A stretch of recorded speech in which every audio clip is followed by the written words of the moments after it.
we would be moving house. I didn't want to leave at all.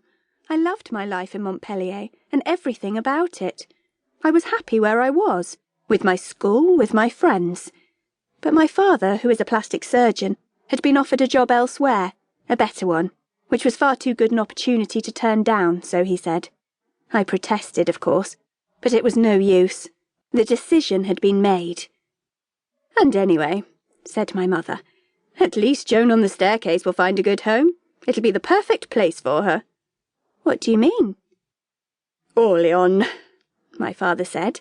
"We're moving to Orléans." On my way upstairs that night, I spoke to Joan, face to face, and silently. "You'll be going back to where you belong. Back to Orléans, Joan, where you lifted the siege and drove the English out, where you rode triumphant through the streets, your standard fluttering over your head. We're going to live there. I'm going to walk where you walked, be where you were. We'll be together." There were no more protests from me after that, and indeed all my anxieties about moving very soon vanished. It wasn't the end of anything. On the contrary, it was quite definitely the beginning of something. I felt it in my bones even then.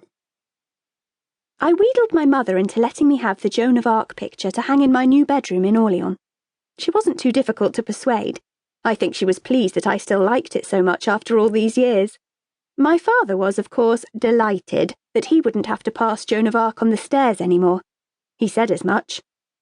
"Every time I look at her on my way to bed, she says the same thing. 'And have you done enough for France today, Monsieur Hardy? Gives a man a guilty conscience. As far as I'm concerned, you can stick her where you like, just so long as she can't see me and I can't see her.'" So now I had my Joan of Arc all to myself in my new room. I hung her above my bed. Neither my mother nor my father really knew how much she meant to me, because I never told them. I never told anyone. I didn't want her ridiculed, and I suppose I didn't want me to be ridiculed either. I didn't want her even discussed. They were great ones for discussing everything, my parents. To discuss her would be to share her, and I didn't want that. Now that Joan was in my room, she became even more my secret familiar, my guardian angel and my talisman.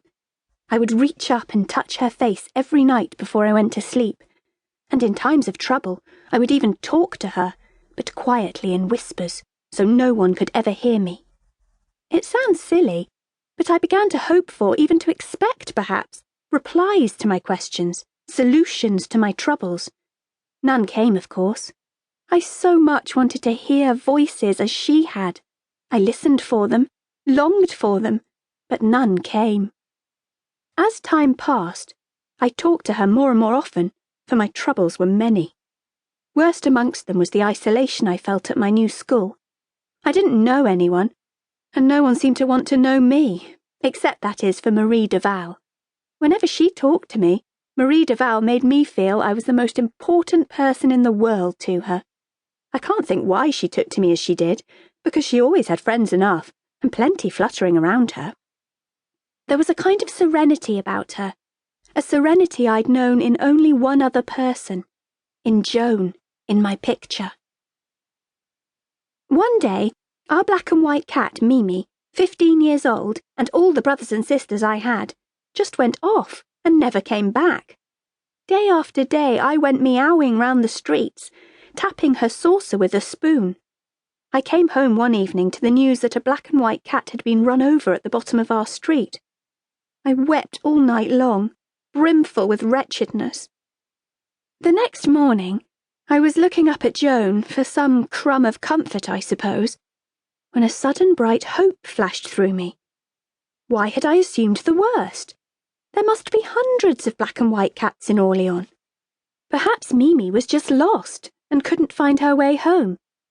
I should go on looking, but further afield, perhaps. So it was that I found myself that same afternoon after school, walking along the river towards my favourite place in Orléans, a place I'd often visited before, the riverbank opposite the site of the Tourelle, the English fort that Joan of Arc had captured hundreds of years before to raise the siege of Orléans. I sat down at the river's edge and watched a flotilla of canoes trying to